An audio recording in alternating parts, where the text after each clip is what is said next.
Hello, everybody, and welcome to our weekly market update for Southern California's first-time homebuyers.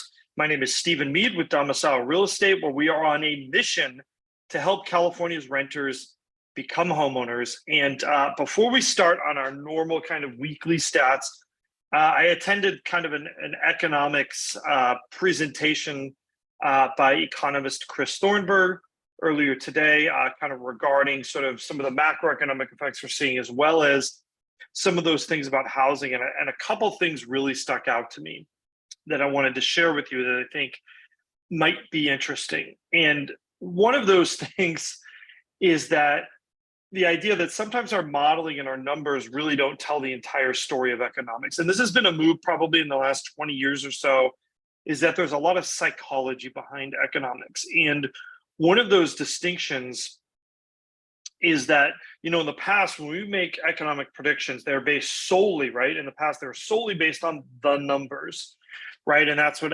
economists would hang their hats on. But there's another flip side, right? And that is public perception and kind of quote unquote the narrative. And I think there's a crazy point just to show how strong that effect is. If you were to draw a graph and you were to look at consumer confidence and you were to look at consumer confidence in 2008, right? 2008 was not really a good time to be a consumer. Housing market was crashing, like for real crashing, not headline crashing, actually crashing. Unemployment rate was jumping. Companies were laying off en masse. I mean, really the prognosis was not good. So just think of what that felt like at the time and think of how consumers felt in consumer sentiment. The most recent data for consumer sentiment is the same now as it was in 2008. And I mean, I honestly chuckle a little bit, even though it's not really funny. I think consumers today and have a much less to sort of be upset about, shall we say, than consumers in 2008. And I think that's just one example how sometimes, reading into some of these narratives can really affect how people feel. I think some people say, well, these are just crazy headlines. We all know it's about clickbait and about all these things. The fact is, these actually do change some sense of consumer sentiment. The other thing I want to talk about is the idea that we have runaway inflation and what's going to happen. And when I look at this, I think runaway inflation is really not, economies don't really grow under high inflation. It's not a good environment. And, there's been a lot of talk about whether the Fed knows what to do. And I'm going to tell you something. If the Fed does what people think they should do, or what a lot of economists think they do, which is should raise rates en masse to get this under control, raise the Fed funds rate like crazy until inflation's under control, there will be some damage to doing that. But I think we all need to acknowledge something in our economy, and that is this economy is not in a recession. This economy is overheated and stalling out. And what's the difference between a recession and a stall? Well, I think of it like an airplane. If you are in an airplane and you attempt to fly upwards too quickly, right? So your plane is like this and you point your nose up. If you point your nose too far up and your speed drops, something terrible happens. And that is that your wing no longer works, and it's called an aerodynamic stall, and your plane will then fall to the ground. And it's not good. And essentially, that's really, I think, what we're seeing in this present market in general. I think we're seeing an economy that, frankly, is a bit overheated. There's not enough labor. There's not enough raw materials to support it. And I think we need to get it under control. And yes, that might mean that pushes us into an actual recession, right? But I think in the end, that would be a good thing in the long run. So how does this affect you as a home buyer if you're sitting out here watching this thinking, what should I do? Well, here's the good news. The good news is it means that, a lot of our housing issues are not the result of some economic recession that's about to just blow things apart and crash, right? And the reason for that is that people have way too much equity. So I think we can kind of take crash off the table, at least in the short run. The other thing is, the reality is, I don't know how fast the Fed is actually going to act to produce this recession.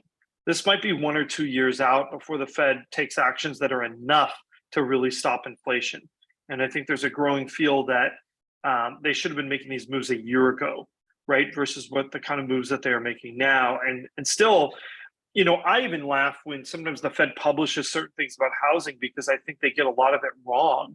It's not their area of expertise. And they write these things that really don't seem rooted in how consumers actually make decisions out there in the real world. So, okay, rant over. Now we're going to jump into our stats. We do have some good news for you on this. I think it's good news. First thing, let's talk about closed prices, right? Because kind of the story of the day is inventory is going up, marketing times are going up, but our general price points are not moving. The whole market isn't moving downward like people would have expected. So let's show kind of a good example here, right? Is if we look at our entry-level single-family home. So this is our blue line here in LA and Orange County, 3 bedrooms, 2 baths. I mean, I could make an argument here that we crested sometime in the zone and now it's like maybe gently downward, but I mean, 785 versus 800, 822 type peaks. Is this really kind of the housing correction or crash that people have been expecting? And the answer is no.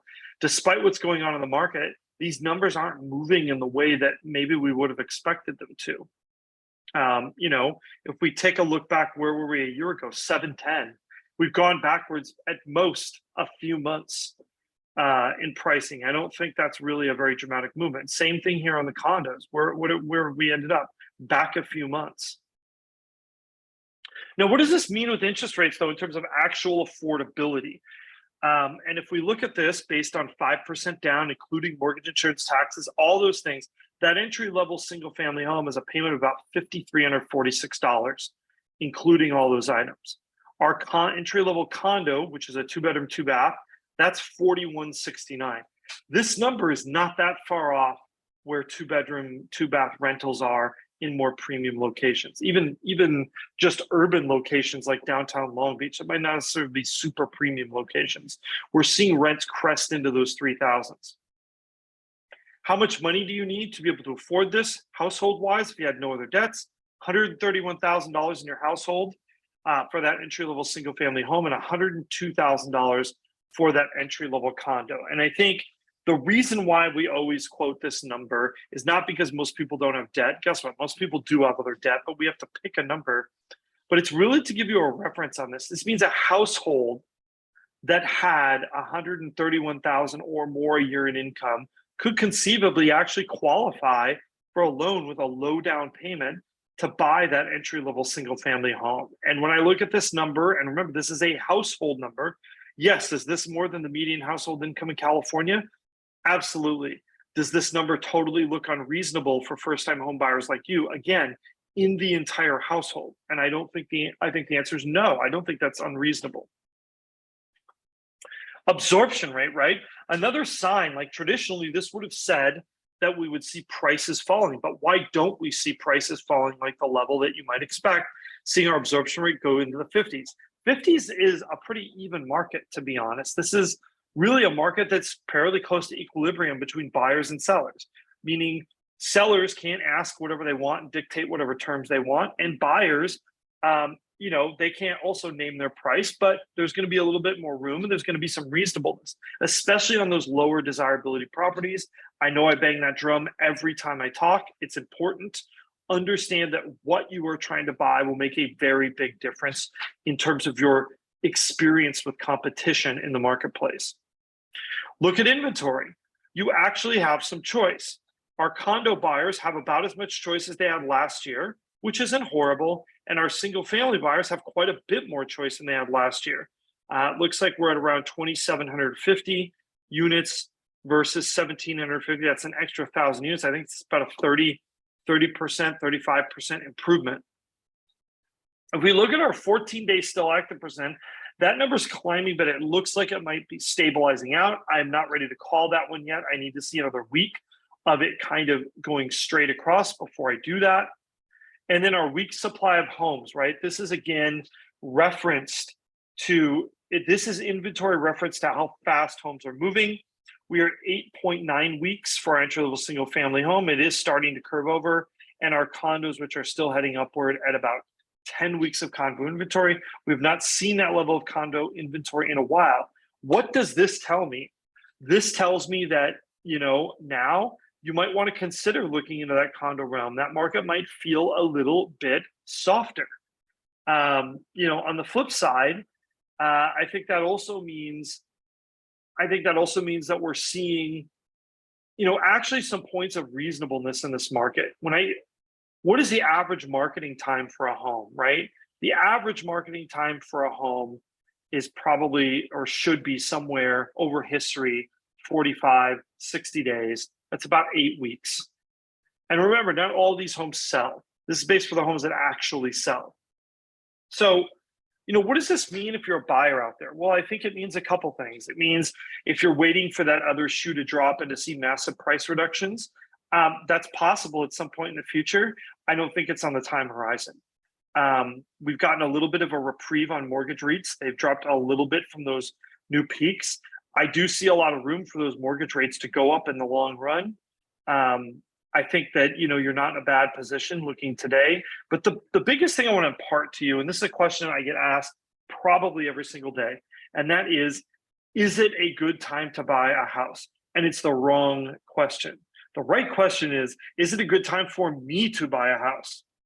And a lot of that depends on what you're trying to buy, right? If you're trying to buy a super premium high-end house, I don't know, maybe if it's your dream house and you can afford it, get it when it comes up, if it's something rare.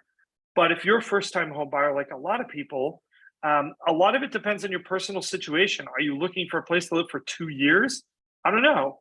I wouldn't buy a house without a plan B, without a rental plan, right, for something like that. But if you're looking and saying, I'm tired of these rent increases and I need a place to be for the next 5 years, but it could be as long as 10, it is absolutely, I think, a good time for someone like you to buy a house.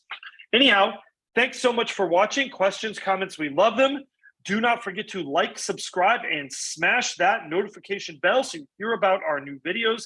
And then lastly, if you or someone you know should be a homeowner, we should be chatting. There's a link below for a 15-minute, no cost, no obligation phone call. It's pretty easy, or we can do a Zoom calls. I like Zoom better personally. Yeah, that's pretty much it. Have a great weekend, everybody. Great to see you, and we'll see you again real soon.